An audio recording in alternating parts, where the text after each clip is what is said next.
Criando União. Capítulo 5. Reciprocidade, Lei e Princípio Cósmico. Saudações, meus amigos, bênçãos e amor para todos vocês.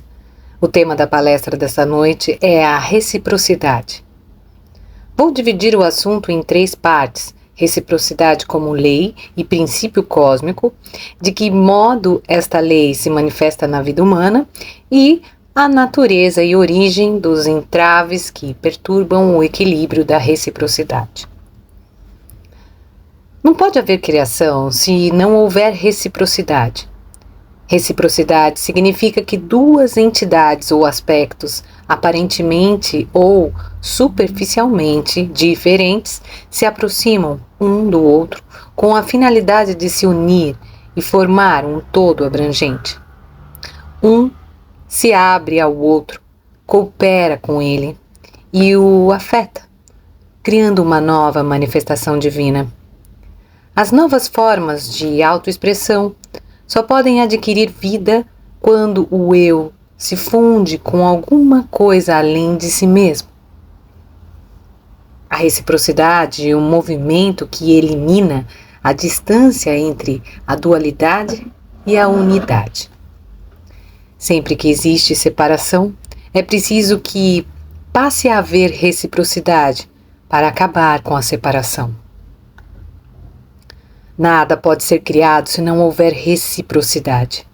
Seja uma nova galáxia, uma obra de arte ou um bom relacionamento entre seres humanos. Isto se aplica até à criação do objeto mais simples. Primeiro é preciso que a ideia do objeto se forme na mente, sem inspiração criativa e imaginação, através das quais a mente ultrapassa a percepção anterior do que já existe. Nem sequer um plano pode ser concebido. O aspecto criativo, então, coopera com o segundo aspecto da reciprocidade, ou seja, a execução, que implica trabalho, esforço, perseverança e autodisciplina. O primeiro aspecto, o pensamento criativo e a inspiração, não pode concluir a criação enquanto o segundo aspecto, a execução, não é introduzido. Os seres humanos não são criativos por 2 motivos. Não estão dispostos a adotar a autodisciplina necessária para levar a cabo suas ideias criativas, ou são emocional e espiritualmente retraídos demais para abrir seus próprios canais de criação. Quando as pessoas começam a solucionar os conflitos interiores e ficam mais saudáveis e equilibradas, elas encontram esses canais, pessoais de vazão da criatividade que produzem a mais profunda satisfação. A reciprocidade como ponte.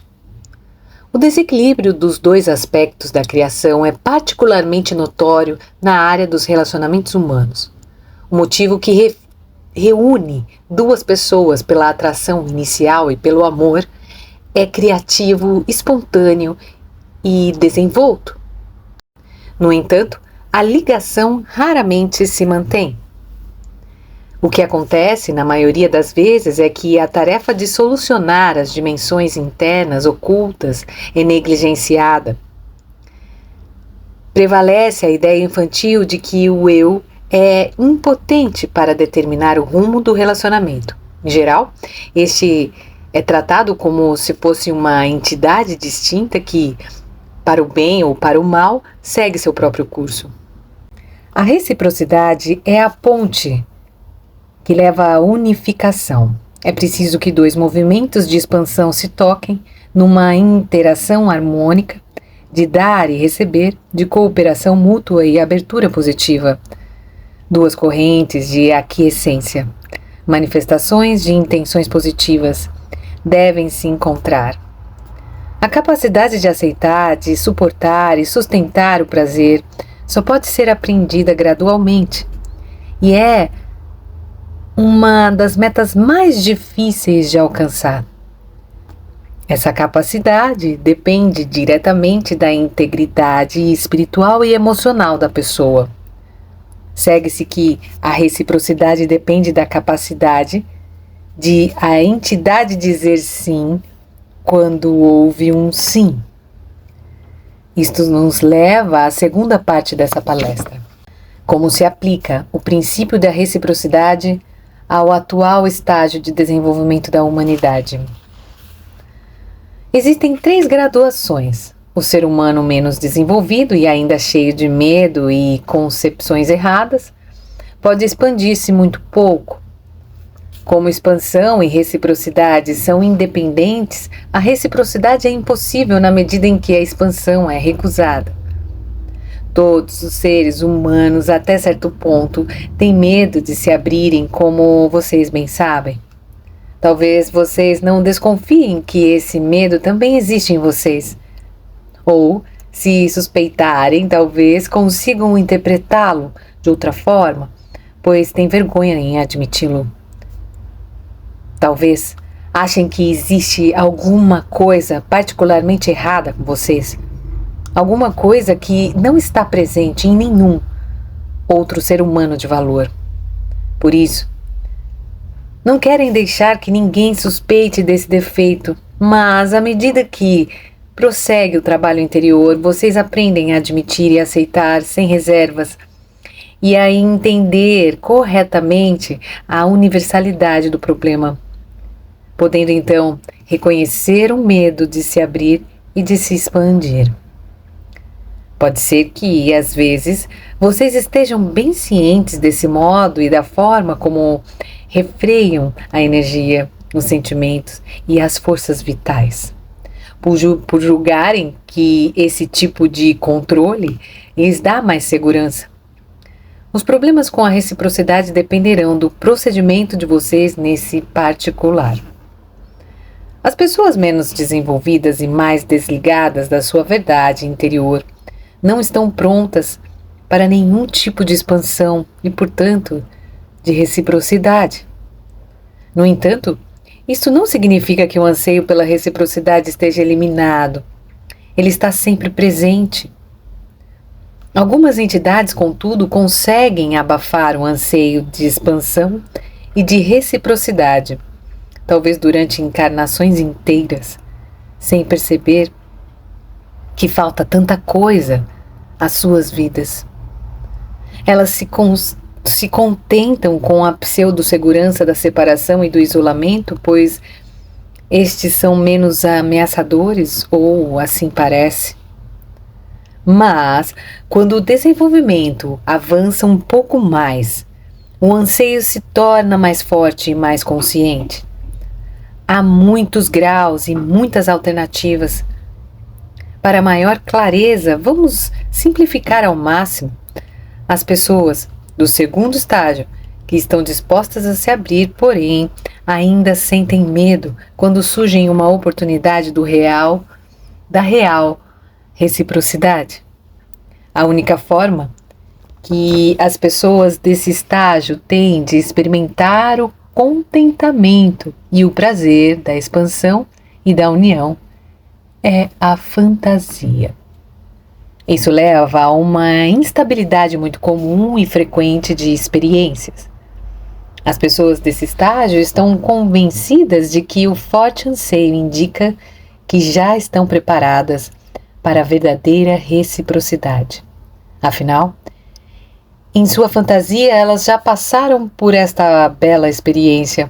O fato de a experiência ainda não ter passado à realidade é atribuído à falta de sorte em encontrar o parceiro certo com quem as fantasias poderiam se concretizar. Quando finalmente aparece um parceiro, o velho medo continua avassalador. Os movimentos da alma se retraem e a fantasia não pode ser realizada. Normalmente, a pessoa, procura explicações em circunstâncias externas de todo tipo, o que pode até ser verdadeiro. O parceiro pode, de fato, ter deficiências demais para que o sonho se concretize. No entanto, esse mesmo fato não indica que alguma força mais profunda deve estar operando na psique dessa pessoa, fazendo-a atrair um parceiro que parece justificar o movimento de retração? Pois o eu profundo sempre sabe em que ponto a pessoa se encontra. Se continuar a haver falta de vontade de enfrentar sinceramente as questões mais profundas, os subterfúgios e as desculpas são muito necessários para a preservação do ego. No entanto, o fracasso no relacionamento sempre indica que o eu ainda não está pronto para colocar em prática a verdadeira reciprocidade. Muitas pessoas continuam alternando períodos de isolamento e de desejos internos e períodos de satisfação temporária, de modo que obstáculos externos ou internos impedem a reciprocidade total. As decepções que daí decorrem podem acrescentar ainda mais justificativas aos medos inconscientes que alimentam a decisão de não se abrir e acompanhar a correnteza da vida. A dor e a confusão muitas vezes atingem profundamente as pessoas presas a esse estágio, mas essa dor, essa confusão, acabarão levando a mais trabalho com o eu e ao compromisso pleno de encontrar a fonte interior dessa instabilidade. O significado desse estágio raramente é compreendido. A dor e a confusão estão presentes porque a verdadeira importância da instabilidade não é reconhecida. Quando uma pessoa em desenvolvimento percebe que os períodos de solidão proporcionam a oportunidade de abrir-se com relativa segurança e sentir, mesmo que seja por meio do outro, certa insatisfação sem correr o risco correspondente, essa pessoa deu, na verdade, um passo substancial no sentido de reconhecimento de si mesmo. Ao mesmo tempo, ao reconhecer a real importância das dificuldades encontradas nos períodos em que faz tentativas de se relacionar, acontece a mesma coisa. Os períodos alternantes de solidão e relacionamento são dotados de válvulas de segurança. Cada um deles preserva o eu no seu estado de separação e simultaneamente ajuda-o a aventurar, até certo ponto, em que a entidade está preparada para renunciar à separação. Em algum ponto da entrada da evolução individual, porém, todas as pessoas chegam a reconhecer sem reservas como é dolorosa essa instabilidade, o que leva posteriormente ao compromisso de se abrir à reciprocidade e à satisfação, à interação e à expansão, à cooperação e ao prazer positivo. Isso sempre exige a renúncia ao prazer negativo da pseudo-segurança. A alma, então, está pronta para aprender, para experimentar, para correr o risco da reciprocidade, do amor, do prazer e atuar com segurança, em estado de abertura. No terceiro estágio estão as pessoas capazes de manter a reciprocidade na realidade, e não é fantasia. Não apenas como um desejo, é desnecessário dizer que nem todos os relacionamentos estáveis na Terra exibem reciprocidade verdadeira. De fato, eles são muito raros, a maioria dos relacionamentos se baseia em outras premissas. Ou, então, a intenção da reciprocidade estava presente de início, mas foi abandonada quando se tornou impossível mantê-la, sendo então substituída por outros laços. Estes são basicamente os 3 estágios que a humanidade atravessa no tocante à reciprocidade. É claro que eles não podem ser diferenciados com linhas tão nítidas. Muitas vezes existe sobreposição, oscilação e intercâmbio entre eles. Há muitos graus que se aplicam a cada um dos diferentes níveis da personalidade, o que talvez seja verdadeiro com relação a um nível de uma pessoa em particular. Pode Desculpe. O que talvez seja verdadeiro com relação a um nível de uma pessoa em particular, pode não se aplicar a outro nível. O que impede a existência da reciprocidade entre os seres humanos. Vamos agora passar à terceira e talvez mais importante parte dessa palestra. Quais são os obstáculos que impedem a reciprocidade entre esses dois seres humanos? A explicação dada, em parte correta, são os problemas das pessoas. No entanto, isso não é tudo. Só pode haver reciprocidade na medida em que as pessoas conhecem e contatam o seu lado destrutivo, anteriormente oculto. Inversamente, se existe uma fratura entre o esforço consciente visando a bondade, ao amor e à generosidade e a inclinação inconsciente para a destrutividade, não pode haver reciprocidade. Quero frisar que a reciprocidade não está ausente porque os aspectos negativos continuam presentes, e sim porque eles não são suficientemente percebidos. Esta é a distinção importantíssima. Em geral, os seres humanos encaram esse problema exatamente pelo prisma oposto. Acreditam que precisam primeiro erradicar o mal ainda existente, caso contrário, não são merecedores de contentamento decorrente da reciprocidade. O mal interior é assustador demais para ser reconhecido e, portanto, a cisão entre a percepção consciente do eu e a recusa inconsciente do eu amplia-se durante a vida.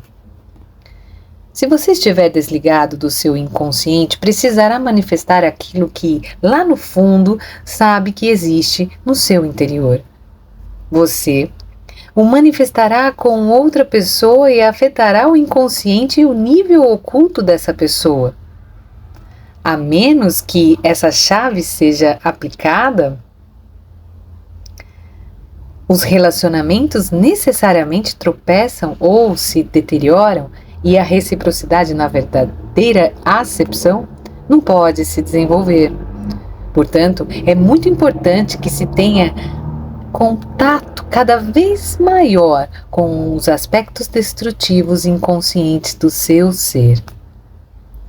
Como parece difícil preencher a lacuna entre o bem consciente e o mal inconsciente, quanto esforço exige de todos e quantas pessoas são tentadas a abandonar totalmente essa empresa porque parece doloroso e difícil demais aceitar os aspectos antes inaceitáveis de si mesmo.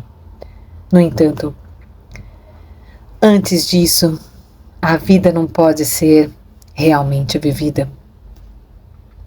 A menos que a cisão entre o eu consciente e o eu real, que abrange os aspectos inconscientes, seja trazida à consciência, ela reaparecerá entre vocês e os outros. Conscientizar-se do eu real é começar a preencher essa lacuna. A consciência a diminui. A consciência, no fim das contas, leva à aceitação do que era anteriormente negado.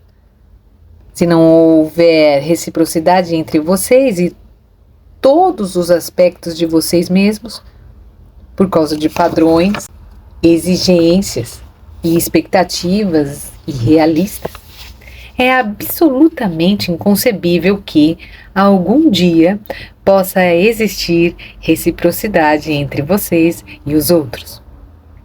A reciprocidade entre você e o seu eu interior está ausente quando a sua maldade interior é negada. Quem rejeita o mal, ignora e nega a energia criativa original e vital contida em toda a maldade. É preciso ter acesso a essa energia para poder tornar-se íntegro. A energia só pode ser transformada quando a pessoa está ciente do desvirtuamento da sua forma. No entanto, se você rejeitar sua manifestação atual, como poderia transformá-la? Portanto, a divisão interna persiste e quando essa divisão não é consciente, ela se reflete nos relacionamentos. ou na falta. Por piores e mais inaceitáveis que sejam qualquer traços seus, por mais indesejáveis e perniciosos que sejam, a energia e a substância que os compõem são uma força vital sem a qual você não pode funcionar completamente. Só na condição de pessoas íntegras é que vocês conseguem alimentar o prazer, e só como pessoas plenamente conscientes é que vocês podem ser íntegros. Só então vocês deixarão de bloquear o movimento de expansão e poderão fluir no universo em outra entidade, permanecendo abertos para receber dela correntes de energia e movimentos da alma. As chaves do trabalho interior. A desunião interior não pode trazer a união com os outros. É rematada tolice esperar que isso aconteça. No entanto, vocês não precisam esperar até estarem totalmente unificados. Se vocês usarem seus relacionamentos como gabarito para medir o estado, decisão interna e a disposição em aceitar sua parte negativa, caminharão para uma maior aceitação de vocês mesmos. Simultaneamente, a capacidade de agir com reciprocidade crescerá proporcionalmente a essa aceitação. Portanto, seus relacionamentos melhorarão e ficarão muito mais significativos. A aceitação de qualquer parte que vocês tenham rejeitado em si mesmos, recusando-se a torná-la consciente, resultará imediatamente em maior aceitação e compreensão das pessoas com as quais vocês lidam. A partir daí, a reciprocidade se tornará possível. Da mesma forma, quem não consegue aceitar o seu lado mal, pensando que primeiro eu preciso ser perfeito para depois poder me aceitar, amar e confiar em mim, demonstrará essa atitude idêntica em relação aos outros. Quando a realidade mostrar que o outro está longe de ser perfeito, ele é rejeitado, assim como a própria pessoa sistematicamente se rejeita. A diferença é que, na maior parte do tempo, vocês conseguem não ver o que fazem a si próprios. Isso é muito lamentável. Vocês conseguem não encarar imparcialmente a rejeição do seu eu imperfeito e do outro. Vocês racionalizam. Isso provoca uma divisão interior que torna impossível a reciprocidade e o contentamento. Todos vocês podem aproveitar essas palavras como uma chave muito prática e pronta para ser usada no trabalho interior. Podem examinar as relações com a família, os parceiros, os associados, os amigos, os contatos profissionais. Examinem de perto qualquer situação em que haja envolvimento com outras pessoas, se houver alguma coisa nessas pessoas que seja motivo de perturbação. Até que ponto vocês realmente se abrem à realidade do outro? Se responderem com sinceridade e concluírem que não estão se abrindo, usem esta chave. Naturalmente é fácil evitar essa visão, ocupando-se com explicações, justificativas e racionalizações, e até com uma forte sensação de culpa, muito passível de ser confundida com autoaceitação, mas que está tão longe desta como a autorrejeição explícita. Nas camadas emocionais mais profundas, vocês verão que, em muitos casos, há muito pouca disposição em aceitar os outros, descobrindo aos poucos o quanto são intolerantes e críticos com os outros. Vocês perceberão que fazem exatamente a mesma coisa consigo mesmo. Quem está envolvido com relacionamentos insípidos e insatisfatórios sem intensidade, sem gratificação e intimidade, onde só se mostra superficialmente, talvez revelando apenas a imagem idealizada de si mesmo, que julga ser a sua única faceta aceitável, terá também uma boa medida de onde está internamente. Essa pessoa não está nem mesmo se arriscando, pois é incapaz de se aceitar. Portanto, não pode acreditar que o seu eu verdadeiro é autêntico, possa ser aceito, nem consegue aceitar os outros como são no seu estágio atual de desenvolvimento. Tudo isso exclui a reciprocidade. A postura aberta e receptiva, o tranquilo contentamento sentido ao flutuar em outro campo de energia e aceitar o que emana dele, esse contentamento é intolerável e parece perigoso para quem se detesta. Se vocês se retraem depois de se soltar por algum tempo, podem perceber que isso não acontece porque vocês são maus e não merecem a felicidade, mas porque não conseguem aceitar integralmente as forças e energias que atualmente existem no seu íntimo. E dessa forma, vocês ficam presos na fase de retraimento sem poder transformá-la em expansão. Assim, o princípio da reciprocidade precisa ser aplicado primeiro ao relacionamento entre cada um e o eu interior. Só então ele pode ser estendido ao relacionamento com os outros. Mas quero dizer-lhes, meus amigos, da posição privilegiada que me é proporcionada pelo meu grau superior de consciência, que todas as separações que parecem tão reais na realidade de vocês são tão ilusórias quanto a cisão interior.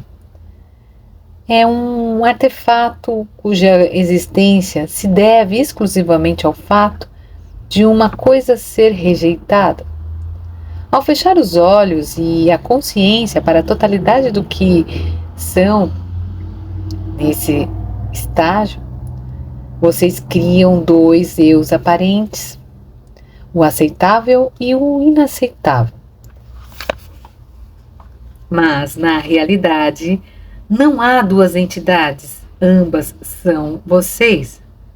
Quer queiram, quer não queiram saber disso. Cada um de vocês é realmente duas pessoas? É claro que não. A mesma ilusão se aplica a todas as entidades aparentemente separadas. Neste caso, também a separação é uma criação arbitrária e artificial da mente. Na verdade, essa divisão não existe. Essa ideia pode não ser fácil para vocês a essa altura, mas o fato é que os seres humanos vivem com a ilusão geral da separação, que é a causa da dor e da luta. Na realidade, tudo é um, e todas as entidades estão ligadas ao tudo, o mais no universo. E não se trata apenas de uma metáfora, uma só consciência permeia o universo e tudo o que nele existe. Mas vocês só poderão começar a sentir essa unidade quando nenhuma parte da sua personalidade for excluída, rejeitada ou cortada. Alguém quer fazer perguntas sobre esse tema? Pergunta: você poderia falar sobre os aspectos da reciprocidade no plano físico, mental e espiritual do ponto de vista energético? Resposta: sim. Do ponto de vista energético, os movimentos de expansão é voltado para fora. Quando dois seres humanos se abrem um para o outro reciprocamente e são capazes de aceitar o fluxo do outro sem retração, a energia de um interpenetra o campo de energia do outro e vice-versa. Trata-se de um intercâmbio, de um fluxo cruzado constante. É diferente quando duas pessoas continuam separadas e se retraem, não conseguem abrir-se à reciprocidade. Estas ficam encapsuladas, cada uma com uma ilha, com pouca ou nenhuma troca de energia. E quando o intercâmbio de energia é bloqueado, há um atraso no grande plano da evolução. Quando uma pessoa só consegue se abrir quando não há possibilidade de reciprocidade, ou quando uma corrente de aquiescência encontra uma corrente de negação, porque a reciprocidade ainda parece muito assustadora, um fluxo de energia liberado, mas é repelido e devolvido, pois o outro campo de energia está fechado. Este se assemelha a um muro que detém o fluxo que se aproxima. Assim, os dois fluxos jamais podem transformar-se em um. Esse fenômeno é fácil de observar na vida e no dia a dia. As pessoas se apaixonam e não são correspondidas ou, por motivos aparentemente incompreensíveis, se desapaixonam quando o parceiro tem sentimentos muito fortes. O mesmo princípio existe nos relacionamentos já estabelecidos. Quando um está aberto, o outro está fechado e vice-versa. Apenas o desenvolvimento constante e o crescimento mudam esse quadro, de modo que ambos aprendam a permanecer abertos um ao outro. Nos planos espiritual e emocional, o estágio mais baixo indica um medo muito forte. O medo de aceitar o eu no seu estágio atual é essencialmente o mesmo medo que quer fugir da verdadeira reciprocidade e da felicidade. Como o medo está presente, o ódio, com todos os seus derivados, também está. Os planos mentais são afetados por esse processo de fuga quando uma pessoa busca explicações prontas para o que não pode ser entendido enquanto o eu não for aceito como é no momento. A mente fica tão agitada que não consegue sintonizar as vozes superiores do eu, as verdades mais profundas do universo, e assim cria-se mais separação. O ruído mental cria mais desligamento em relação aos sentimentos e ao estado que gerou essas condições. Essa pessoa ou entidade é forçada por sua própria escolha a viver num estado constante de frustração e de insatisfação. Fisicamente, é claro que isso gera bloqueios corporais.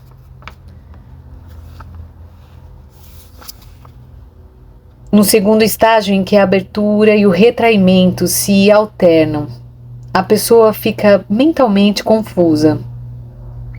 Pesquisar e proceder por tentativas não pode resultar em respostas verdadeiras, enquanto o eu não é aceito com o que tem de pior. A confusão mental gera mais frustração e raiva.